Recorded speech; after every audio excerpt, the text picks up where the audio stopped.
Hello everyone, welcome to Reading Through the Generations. I'm coming at you this week with my April TBR. It's hard to believe that April is just around the corner. There's a lot of reading events that I want to participate in this month, so let's go ahead and go over some of the books. The first readathon is called Picture This. It's a month-long readathon hosted by Jack and Shelley. All the prompts are inspired by Alice from the Giant Bookshelf, who sadly passed away. For the prompt of mystery, I have two that involve riddles and mazes, puzzles. So the first one is The Traveler, A Magical Journey, written by James Keller and illustrated by Daniel Page Shalhoub. And this one says, Tor was bored and grumpy one day, so his mother knew it was time to send him to visit his grandfather, who lived in a house full of fantastic curiosities and magic. Where history was so alive, Tor could walk right through it whenever he wanted. And he does, with the help of a hot balloon, a Roman ship, and a riddle he solves with knowledge he finds along the way. And then there's this one, Follow That Dog, Ezra's Quest by Rosalind Shancer. And this one says, Dog in distress. Ezra's dog has been snatched. Help Ezra find him as you race through Robin Hood's forest, rescue a princess from evil knights, swim the English Channel, and climb the rugged Alps. I think this is solve the mazes and finally face the fearsome dog napper in this exhilarating chase through the Middle Ages. Fun. For the prompt of dark, I have Brother, Sun, Sister, Moon, retold by Catherine Patterson, illustrated by Pamela Dalton. And Pamela Dalton, she uses a technique called scissor cutting, where each illustration is cut from one continuous piece of paper, and she puts them against this black background.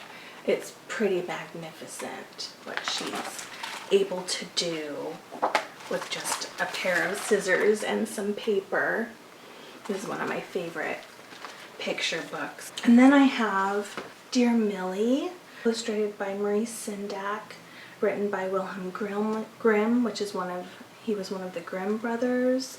And this is a dark fairy tale in that mother sends her daughter into the forest to try to save her from war. But Maurice Sendak is one of my most favorite children's book illustrators. He's just absolutely magnificent.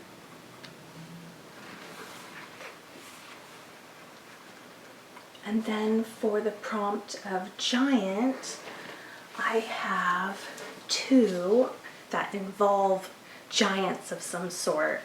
So I have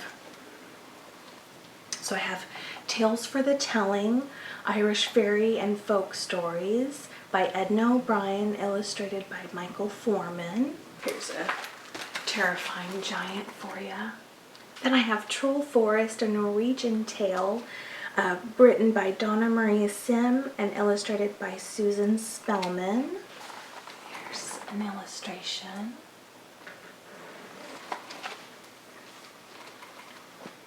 And then for the prompt of blue, I have a blue cover, Our Nipa Hut, A Story in the Philippines by Rachell, Abalos, illustrated by Gabriela, Larios.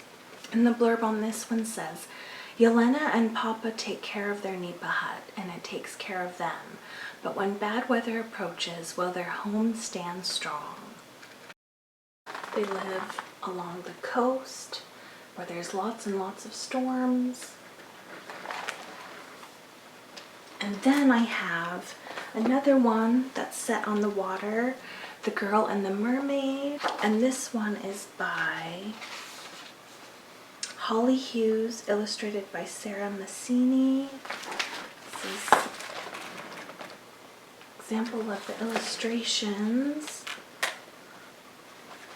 Ooh, look at this one. Beautiful. And the blurb says, "Swim with me," the mermaid calls, "through swirling, whirling tides to where your granny's stories are, and many more besides." Love it. And then for the prompts, Alice. So any variation of her name, and that's going to be Digging for Words.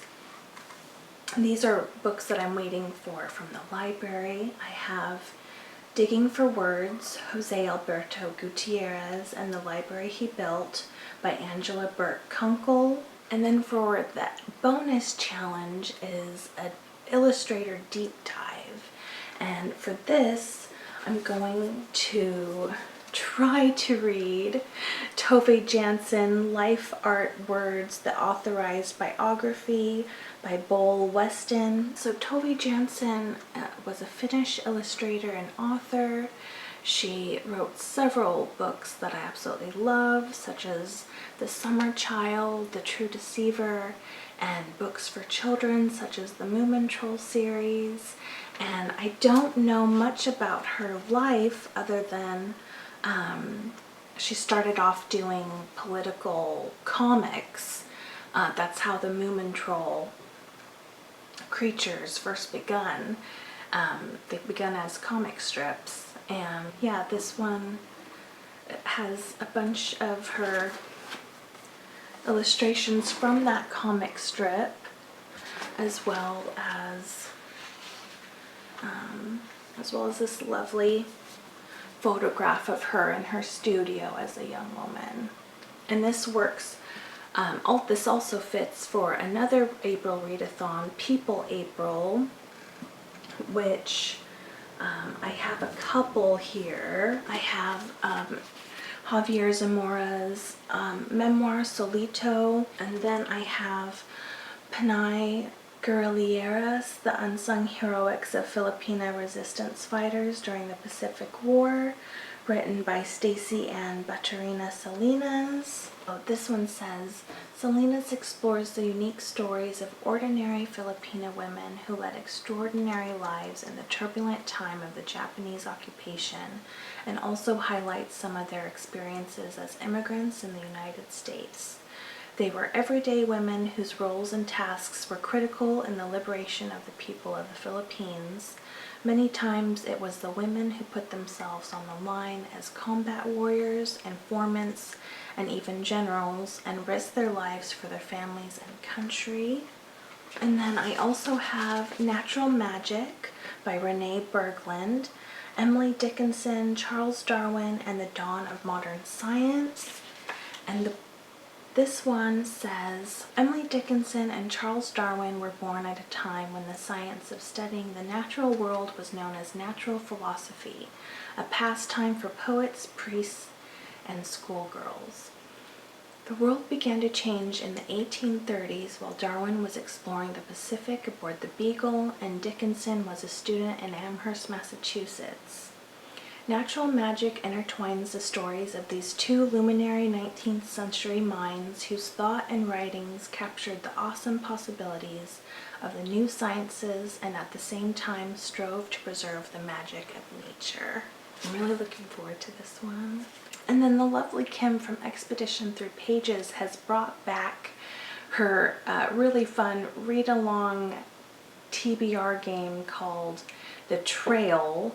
And there's a new edition this year, or new addition, I should say. She's gotten Amy from A-Star Reads and her mom Sharon involved. So they've formed two separate teams. And I'm on Kim and her mom Julie's team. And the prompts for April are, for the fairies, are read one of your lowest rated books, and that would be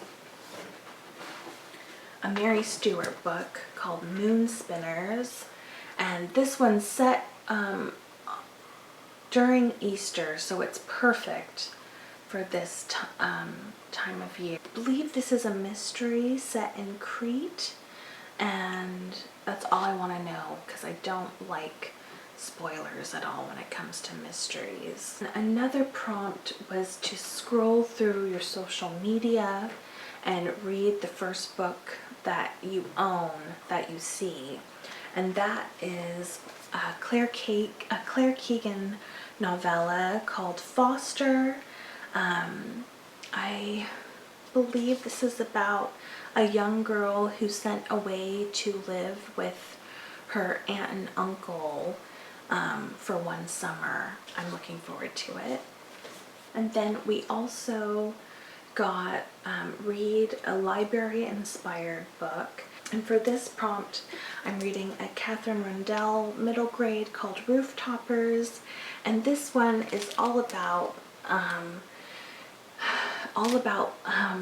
reveling in books and music.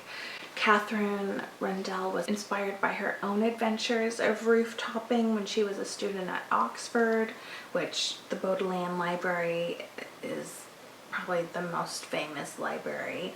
Yeah, I'm reading this one and really enjoying it so far.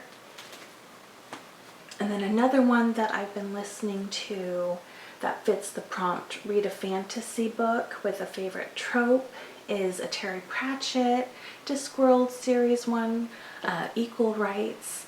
And I guess my favorite trope would be, I love any books that involve alternate universes and witches. So I'm listening to that one. There's a group book for our team, and that's All Systems Red. And I don't know if I'll be able to get this one from my library in time, just because there's so many. It's one of those really popular books, and there's hundreds of people who are waiting in line for it, but we'll see. And then the final prompt is to read a romance book by an author whose surname starts with the letter M. And I'm going to read a Daphne du Maurier book called Jamaica Inn. And as you can see, I have a fully booked April. If you've read any of these books, or if you're participating in any of these readathons, I'd love to chat with you about them. Enjoy the rest of your weekend, and I'll see you next week. Take good care. Bye-bye.